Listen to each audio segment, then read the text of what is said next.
할렐루야. 할렐루야. 네, 밤예배 나오신 여러분들 주의 이름으로 축복합니다. 우리 옆사람 인사하실까요? 밤예배 잘 나오셨습니다. 인사합시다.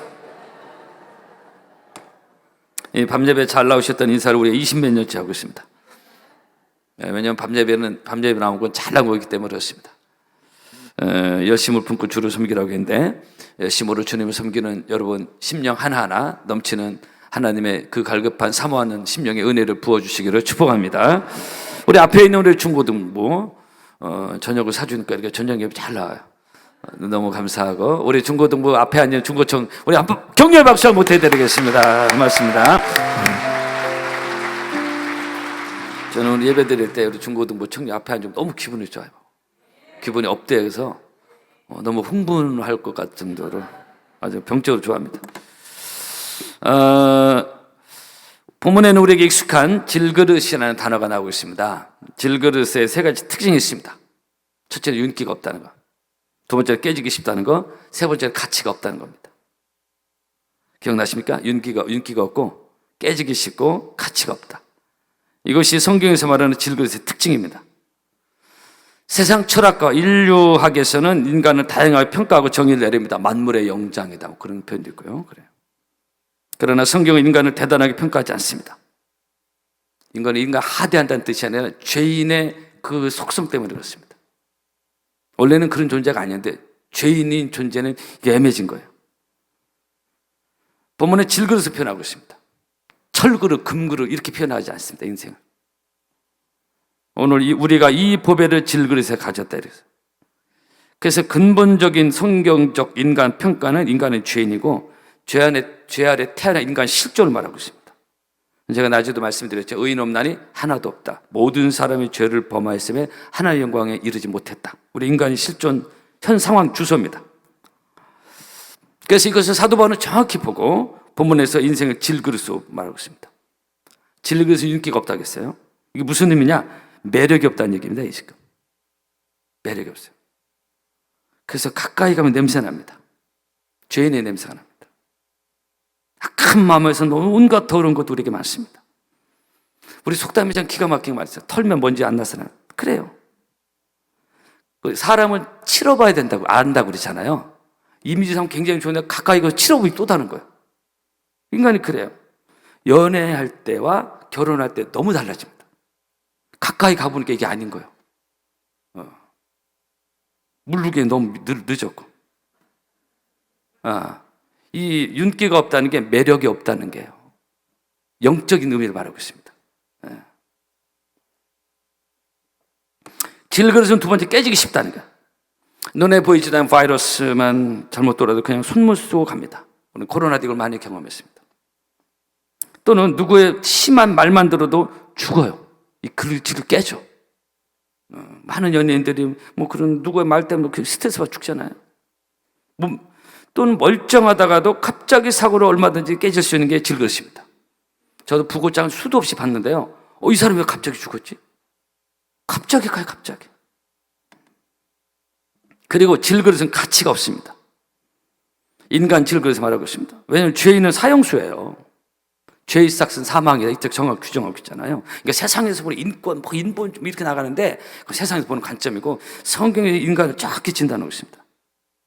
이러한 솔직한 인간 실존의 실상은 다윗도 고백하고 있는 부분이기도 합니다. 시편 22편에 내 힘이 말라서 질그릇 조각과 같다 이렇게 표현하고 있습니다.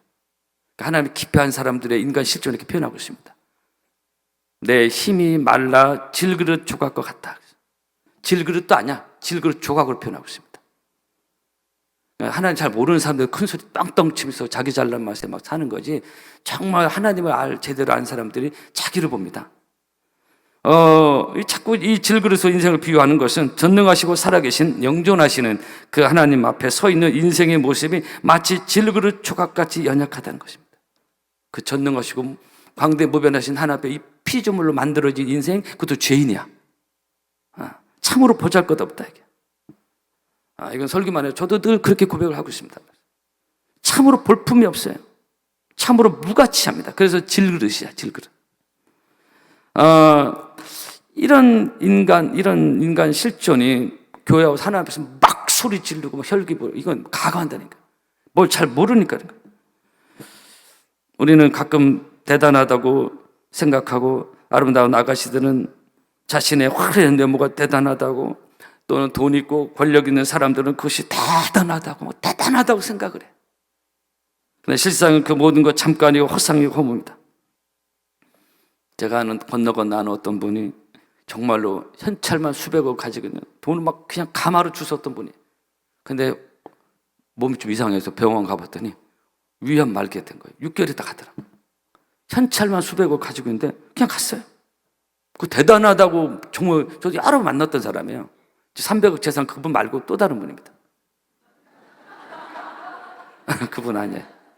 네. 전도서 말씀대로 헛되고 헛되며 헛되고 헛되니 모든 것이 헛되다 그랬어요. 그럼 미닝리스라는 단어 쓰죠. 의미가 있는 줄 알았더니 이게 의미가 없는 거예요. 그래서 고린도서 7장에 세상 물건을 쓰는 자들은 다 쓰지 못하는 자 같이 하라. 이 세상의 형적은 지나감이라. 그 엔그로스 해가지고 거기 너무 몰두하지 말아야 돼. 우리가 오늘 제가 낮에 말씀드린 돈에 뭐 세상 뭐 너무 몰두하지 말아야 돼. 예. 그 성경에 말해요. 세상 물건을 쓰는 자들은 다 쓰지 못하는, 거기에 마음 뺏기지 말라는 겁니다. 그 원어의 뜻입니다. 너무 함몰되지 말아야 돼. 속지 마라 세상 허영에 마음 뺏기지 마라. 세상 것은 일장의 춘몽 물거품과 같도다. 나는 예수님으로 참 만족을 누네. 질그릇 같은 인생이야. 깨지기 쉬운 인생, 허무합니다. 그래서 하나님의 구원과 사랑과 긍휼이 늘 필요한 하나님의 목자가 되어주셔야 될, 이것이 다윗의 자기 발견이고 겸손입니다. 여호와는 나의 목자시니. 한번 따라합시다. 여호와는 나의 목자시니. 하나님의 목자가 돼서 내 인생을 인도해 주시고, 그래야 내 인생에 부족함이 없다 이게요. 그것이 남편이, 자녀가, 뭐 돈이, 권력이 채워줄 수 있는 게 아니에요. 하나님 목자로 잘 모르니까 그것을 채우려니까 안 채워지니까 싸움이 일어나고 갈등이 일어나고, 나 상대방을 힘들게 하고, 뭐 나 왜 안 채워주냐 이거예요.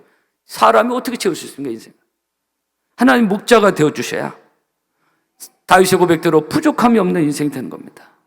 하나님으로 채워지는, 은혜로 채워지는 성도 여러분 되기를 주의 이름으로 축복합니다. 오늘 밤 여러분 많이 나오시는데 정말로 하나님의 은혜가 이곳에 가득했어. 우리가 모일 때마다 은혜 위에 은혜가 임하는 복된 인생, 하나님의 성령으로 충만한 우리의 삶이 되기를 바랍니다. 이것이 질그릇 인생이 살 길이에요. 그래서 우리는 정말로 하나님의 은혜로 살아가야 될 것이고, 이것이 인생을 살아가는 지혜요, 놀라운 하나님이 주시는 깨달음인데요. 우리는 질그릇 인생이다. 우리는 그들 기억할 필요가 있습니다. 구약의 대선지자 이사야가 하나님을 너무 깊이 만난 다음에 이사야 선지자가 그런 고백을 하고 있습니다. 이사야 45장 보면 질그릇 조각 중 한 조각 같은 자, 이 구약의 대선지자예요. 엄청난 선지자인데 영적 거장입니다. 이사야가 깊이 하나님을 만난 뒤에 질그릇 조각 중 한 조각 같은 자, 이렇게 표현하고 있습니다. 이사야 45장에서 자신은 질그릇도 안 된다. 질그릇 조각 중 한 조각. 여러분, 오늘 밤 예배 나오신 사랑 성도 여러분, 하나님을 깊이 대면하면 대면할수록, 하나님을 깊이 만나면 만날수록 이 사람, 그런 사람들의 보편적 특징이 있습니다. 그것은 그 크신 하나님 앞에서 자신은 한없이 부족하고 연약하고 정말 아무것도 아닌, 그래서 이사야 말대로, 이사야 고백대로 하나님 만난 뒤에 화로다 나야 망하게 됐다. 그렇죠? 사도 바울은 오라 나는 곤고한 사람이로다. 이 사망의 몸에서 누가 나를 건져내겠어? 이런 깊은 겸손이 거기서 나오는 겁니다. 하나님 모르는 인생들이 착각하는 거예요. 은혜 체험도 없는 사람들이 착각하는 거예요. 요즘 한국교회 은혜가 없으니까 교회가 난리도 아니야. 제가 목사님 많이 만나면 진짜 가까운 다녀. 우리 교회에서는 상상도 없습니다. 상상도 할 수 없는 일이 막 일어나고 있습니다. 자기 잘났다 이게요. 여러분, 하나님은 바로 그러한 질그릇 같은 인생에 은혜를 부어주시고, 내가 질그릇 같은, 그래서 베드로전서 5장 말씀대로 하나님은 겸손한 자에게 은혜를 주신다고 했어요. 그런데 교만한 자는 물리쳐요. 이거는 절대로 교만하면 안 되는 것입니다. 우리는 끝까지 하나님의 은혜를 누리는 아주 중요한 것이 겸손이고 또 겸손이고 계속 겸손입니다. 어거스틴이 말한 대로 첫째도 겸손이요, 둘째도 겸손이요, 셋째도 겸손해야겠어요. 그러나 좀 전에 말씀대로 하나님 모르는 사람, 은혜를 모르는 사람들이 나 잘났다 이거, 나 잘난 맛에 살아요. 내 목소리 내고 막 그 알량한 육의 것을 가지고 그게 뭐 대단한 줄 알아. 야, 우리 속담에 하룻강아지 법 무서운 줄 모른다고 했잖아요. 영적으로 하룻강아지가 되면 안 됩니다. 뭐가 뭔지 모르는, 하룻강아지 뭐가 뭔지 모르는 거예요, 진짜로. 그러니까 범한 서로 호랑이 대드는 거예요. 우리 영적으로 하룻강아지가 되면 안다. 그러면 안 된다는 거죠. 똥오줌 못 가면 안 된다. 소크라테스가 말하는데 너 자신하려고 했잖아. 여러분 인생에 하나님을 잘 모르면은 자기 자신은 도대체 알 수가 없습니다. 그래서 이 시대는 별의별 종류의 사람들이 많이 나오고 있습니다.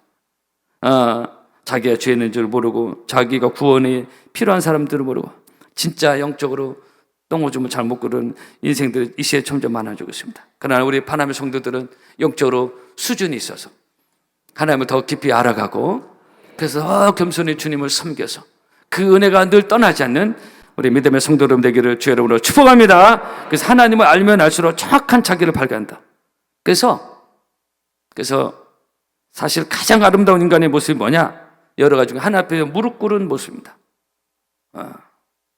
자기 존재를 보는 것입니다. 거기서 그 하나 앞에서 겸손히 그 은혜를 기다리고 물론 무릎이 아프면 편한 자세가 있지만 이 무릎 꿇는 안 꼭 무릎 꿇는 자세도 표현하지만 하나 앞에서 마음의 자세를 말하는데요.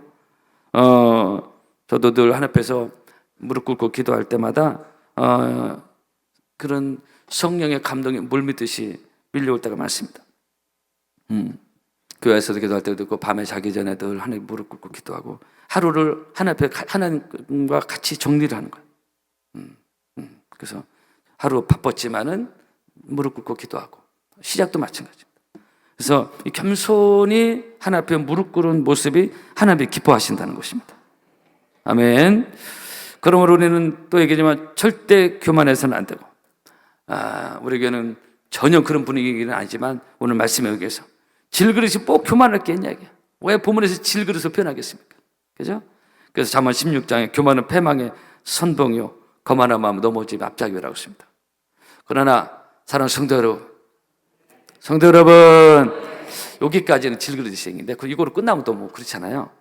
근데 오늘 바울이 본문에서 강조하는 건 뭐냐면 또 다른 진리는 뭐냐면 인생은 그렇게 질그릇으로 끝나는 게 아니다. 허무로 끝나는 게 아니다.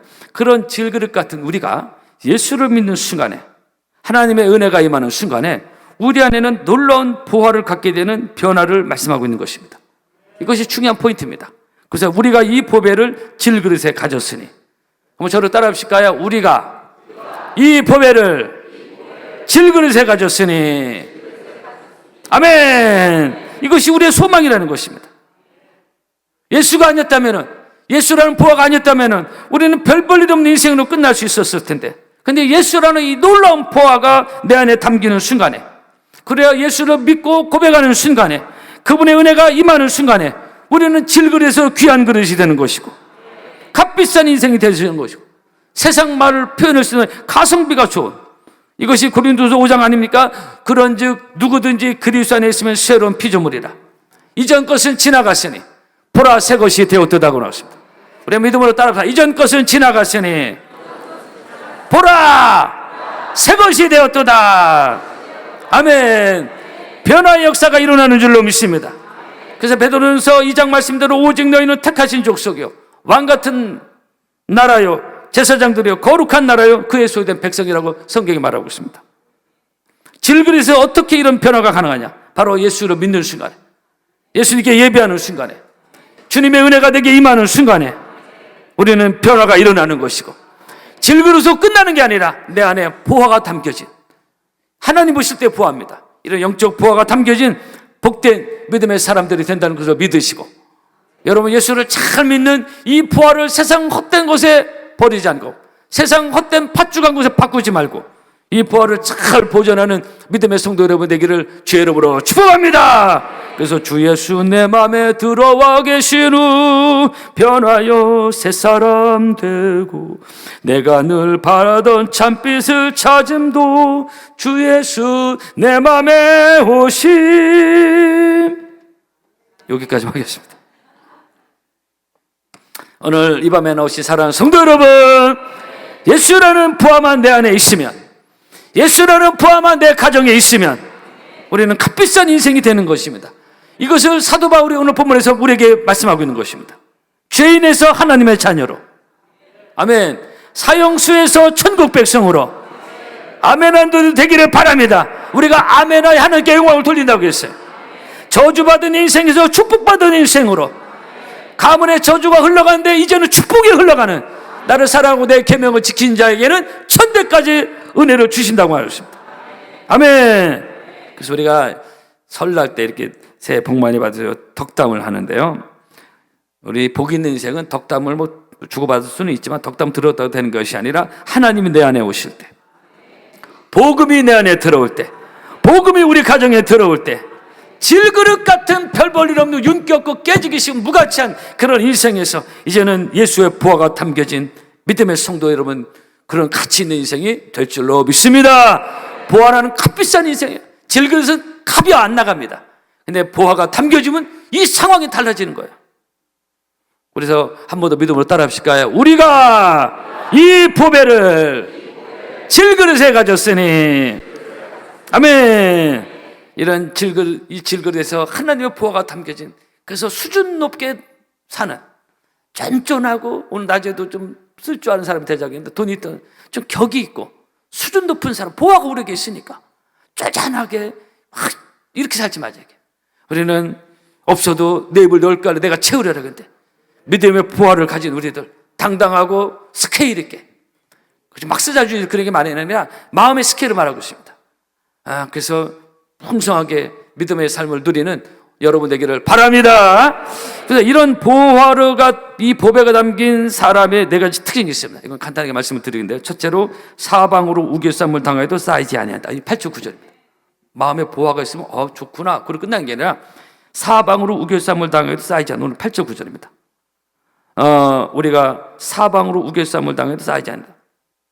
우겨쌈을 당한다는 것은 포도즙을 짜기 위해서 포도를 짓누르는 그런 뜻이 있습니다. 원어적 의미입니다. 포도즙을 짜기 위해서 포도를 짓누르는, 사방으로 짓누르는 고통스러운 상황이 우리에게 있을 수 있습니다. 그죠? 그러나 보화가 담긴 성도는 그 가운데서 쌓이지 아니하고 절망하지 아니하고, 이런 믿음의 보화를 가지고 있는 성도가 누리는 은총의 승리인데, 우리는 사방으로 우겨쌈을 당한 이런 상황들이 우리에게 있을 수 있지만, 그러나 거기 쌓이지 아니하고 절망하지 아니하고 승리하는 성도 여러분 되기를 주의 이름으로 축복합니다. 한번 따라 보실까요? 옆 사람 인사합시다. 승리하세요. 인사합시다. 아멘. 두 번째로, 답답한 일을 당하여도 낙심하지 않는다고 했어요.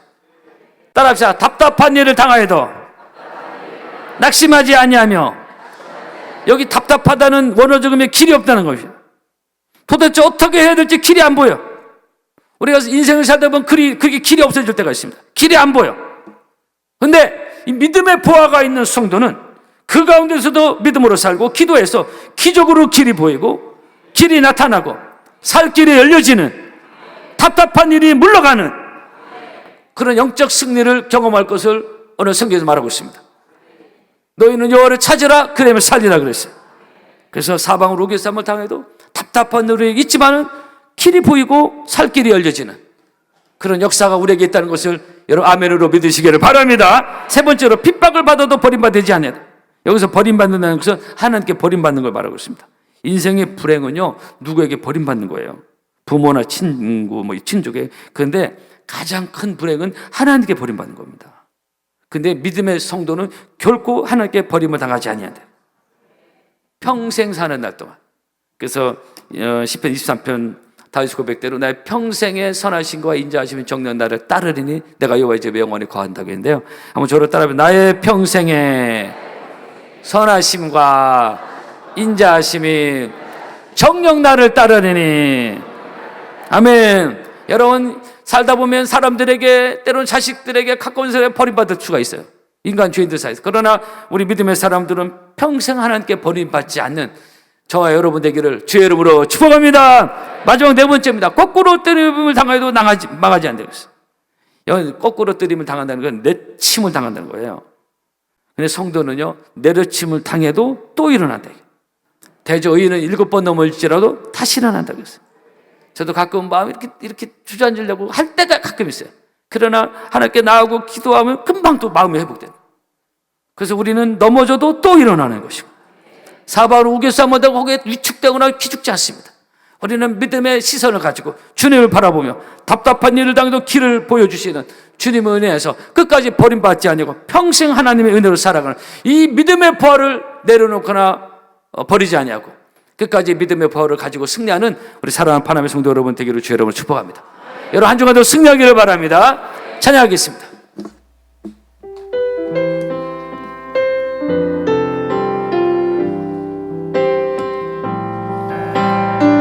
우리 하나님께 가까이 나아가는 마음으로 찬양하겠습니다. 내 영혼 지치고 피곤할 때에 근심 걱정 내 맘진 누를래 난 잠잠히 주님을 기다리네 주님 내 곁에 오실 때까지 주 나를 일으켜 산 위에 세우네 거친 바람 위롭게 하시네 주만을 지할 때가 난 주네 능력 내게 부어주시네 내 영혼 지치고 피곤할 때내 영혼 지치고 피곤할 때에 근심 걱정 내 맘 짓누를 때 난 잠잠히 주님을 기다리네 주님 내 곁에 오실 때까지 우리 두 손을 푹 하냐고 주 나를 일으켜 산 위에 세우네 거친 바다 위롭게 하시네 주만을 지할 때가 난 주네 신능력 내게 주 나를 일으켜 산 위에 세우네 주 나를 일으켜 산 위에 세우네 거친 바다 위롭게 하시네 주만을 지할 때가 주네 그 신능력 주 나를 일으켜 산 위에 세우네 주 나를 일으켜 산 위에 세우네 거친 바람 위롭게 하시네 주 나를 지할 때가 주네 신능력